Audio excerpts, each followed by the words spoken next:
तो प्यारे बच्चों, आज हम लोग चलते हैं नेक्स्ट क्वेश्चंस की तरफ, देखते हैं जो कि नीट के प्रीवियस ईयर क्वेश्चन के आए हुए हैं। ठीक है, हम लोग पढ़ रहे थे एल्कोहल फिनाइल ईथर के बारे में, जिसके अंतर्गत हमारा आज का नेक्स्ट क्वेश्चन दिया गया है कि एक हमारे पास कंपाउंड है जिसके ऊपर ऑक्सीजन के साथ रिएक्शन कराया जाता है तो प्रोडक्ट बनता है, मतलब रिएक्शन इंटरमीडिएट बनता है ए। इस ए के ऊपर एसिडिक हाइड्रोलिसिस कराया जाता है तो हमें प्राप्त होता है फिनाल और एसीटोन।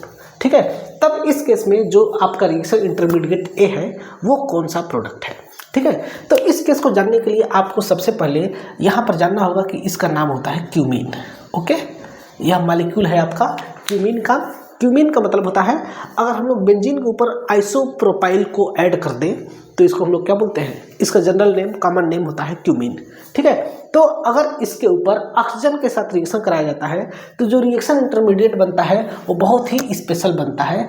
इस केस में क्या होता है कि ये जो कार्बन और हाइड्रोजन के बीच का बॉन्डिंग है, इस बॉन्डिंग को ब्रेक किया जाता है, ब्रेक होता है, और ऑक्सीजन का जो डबल बॉन्ड है इसमें से पाई बॉन्ड ब्रेक होता है और दोनों के बीच आकर के ऐड हो जाता है। अर्थात इस केस में अगर हम लोग इसके ऊपर ऑक्सीजन के साथ रिएक्शन कराएंगे तब ये आपका बनेगा ये चीज, कार्बन, मिथाइल, दूसरा मिथाइल, और यहाँ पर ऑक्सीजन, ऑक्सीजन और हाइड्रोजन हो जाता है।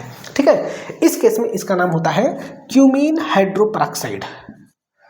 इसका नाम होता है क्यूमीन हाइड्रोपरॉक्साइड। बहुत ही इंपॉर्टेंट रिएक्शन इंटरमीडिएट है। ठीक है, अब यदि इसके ऊपर हम लोग H+ और H2O के साथ रिएक्शन कराएंगे, ठीक है, जब हम लोग H+ और H2O के साथ, यानी कि एसिडिक हाइड्रोलिसिस जिसको हम लोग सिंपल लैंग्वेज में बोल सकते हैं, तब देखिए क्या होता है। यहाँ से ये वाला बॉन्ड ब्रेक होगा और यहाँ से ये वाला बॉन्ड ब्रेक होगा और ये आपका बन जाएगा एसीटोन। ठीक है, ये रेड ब्लू सर्कल में जो मैंने बनाया है ये बन जाएगा आपका एसीटोन, जो कि यहाँ पर हमने दिखा रखा है, आपको दे रखा है। और यहाँ से ये बेंजीन और ये OH आपस में मिल जाएंगे और ये बन जाएगा यहाँ पर ये फिनाल।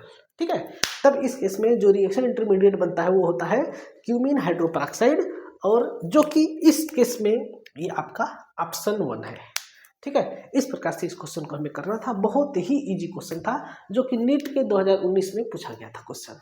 ठीक है, अब अगला क्वेश्चन भी दिया गया है यहाँ पर, व्हेन वेपर्स ऑफ, यहाँ वेपर्स कर लेंगे, vapours of 2 degree alcohol, 2 degree alcohol passed over copper tube.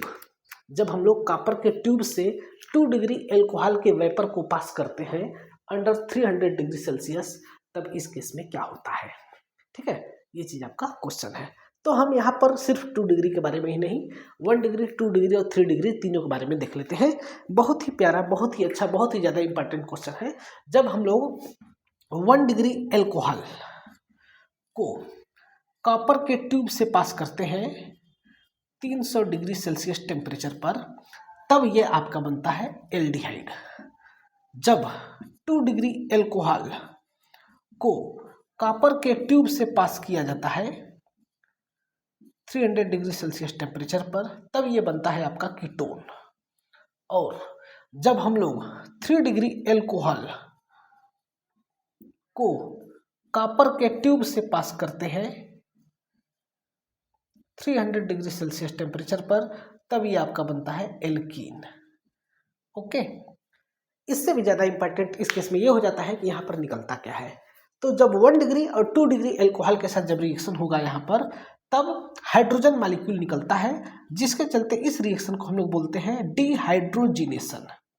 Dehydrogenation बोला जाता है। और यहाँ से वाटर मॉलिक्यूल निकलता है -H2O, यहाँ पर -H2, तब इसको हम लोग बोलते हैं डिहाइड्रेशन, डिहाइड्रेशन रिएक्शन। ठीक है, ये चीज आपका होता है। रिएक्शंस एक एक करके हम लोग देख लेते हैं। एक सिंपल सा हम लोग एल्कोहल लेंगे और उसके ऊपर हम लोग अलग अलग प्रकार के रिएक्शंस को देख लेते हैं। बहुत ही इजी है, एक एक एग्जाम्पल लेकर के हम लोग देख करके इसको निपटा देते हैं, खत्म कर देते हैं। ठीक है, जैसे कि अगर हम लेते हैं आपका एथेनॉल CH3 CH2OH को अगर हम लोग कॉपर के ट्यूब से पास करेंगे कॉपर के ट्यूब से 300 डिग्री सेल्सियस टेम्परेचर पर अगर हम इसको पास करें, तब इस केस में यहाँ से एक हाइड्रोजन और यहाँ से एक हाइड्रोजन बाहर हो जाएगा और ये आपका बन जाएगा -H2। और कार्बन और ऑक्सीजन का दोनों का एक एक बॉन्ड खाली हो गया, जो कि आपका ऐड हो जाएगा और ये बन जाएगा CH3C। एक H पहले से है, एक डबल बॉन्ड हो जाएगा, यानी कि क्या हो गया, एथेनॉल से एल्डिहाइड हो जाएगा। सिमिलरली इसी प्रकार से अगर हम लोग ले लें प्रोपेन टू ऑल और इसके ऊपर रिएक्शन करा दें हम, मतलब इसको हम कॉपर के ट्यूब से पास करें 300 डिग्री सेल्सियस टेम्परेचर के ऊपर, तब यहाँ से निकलेगा हाइड्रोजन और हाइड्रोजन और इसके बीच में आ जाएगा डबल बॉन्ड और ये आपका बन जाएगा CH3C double bond O CH3, है ना, कीटोन एसीटोन बन जाएगा। ठीक है, इसी प्रकार से अगर हम ध्यान से देखेंगे 3 डिग्री अल्कोहल के बारे में, हालांकि इसका आंसर आ गया है, इसका आंसर क्या होगा, डी वाला आंसर हो जाएगा, लेकिन हमें पूरा क्वेश्चन को देखना है। अगर हम 3 डिग्री अल्कोहल ले लें OH, हम इसके लिए टर्शियरी ब्यूटिल अल्कोहल लेते हैं। ठीक है, तब अगर आप इस केस में देखेंगे तो सेंट्रल कार्बन पर, बीच वाले कार्बन पर एक भी हाइड्रोजन नहीं है। यहाँ पर क्या होता था, इस कार्बन पर एक हाइड्रोजन था और एक OH में से हाइड्रोजन, दोनों मिलकर के हाइड्रोजन गैस निकलता था। यहाँ पर भी एक OH से हाइड्रोजन और एक जिस कार्बन से OH लगा है उस कार्बन से हाइड्रोजन मिल करके H2 गैस निकलता था। यहाँ पर भी H2 गैस निकलेगा, लेकिन यहाँ पर क्या होगा कि इस कार्बन पर, जिस कार्बन से OH लगा है उस कार्बन पर एक भी हाइड्रोजन नहीं है। तब यहाँ पर एक स्पेशल केस होता है, वो केस ये होता है कि यहाँ से डायरेक्ट OH और यहाँ से एक H बाहर निकलता है जब इसको कॉपर के ट्यूब से पास किया जाता है 300 डिग्री सेल्सियस टेम्परेचर पर। तब ये दोनों मिल करके यहाँ से बाहर निकालते हैं वाटर, और जब वाटर बाहर निकलेगा तो इस कार्बन का एक बॉन्ड खाली हो गया और इस कार्बन का एक बॉन्ड खाली होगा, यानी कि दोनों बॉन्ड मिल करके बन जाएगा डबल बॉन्ड और इसका जो प्रोडक्ट होगा वो हो जाएगा आपका CH3 और double bond CH2, 1 2 3 methyl propene, है ना, इसका प्रोडक्ट का नाम हो जाएगा 3 मेथाइल प्रोपीन। इस प्रकार से हम लोगों ने आज सिर्फ 2 क्वेश्चन किए, ज़्यादा समय नहीं लिया, इसको हमें एक्सप्लेन करना था और हम जो आगे की संभावनाएं हैं क्वेश्चन आने की उसके बारे में भी हमने आपको बता दिया। अब अगले नेक्स्ट वीडियो में अगले नेक्स्ट क्वेश्चंस को करेंगे। यदि आपके पास भी अगर कोई क्वेश्चन हो नीट का, जेई का, जे एडवांस का या फिर किसी भी लेवल का केमिस्ट्री का अगर क्वेश्चन हो तो आप हमारे दिए गए नंबर पर मैसेज कर सकते हैं। याद रखिए, फ़ोन नहीं करना है, सिर्फ मैसेज करना है ताकि हमें भी कोई प्रॉब्लम ना हो। ठीक है, ओके, बहुत बहुत धन्यवाद।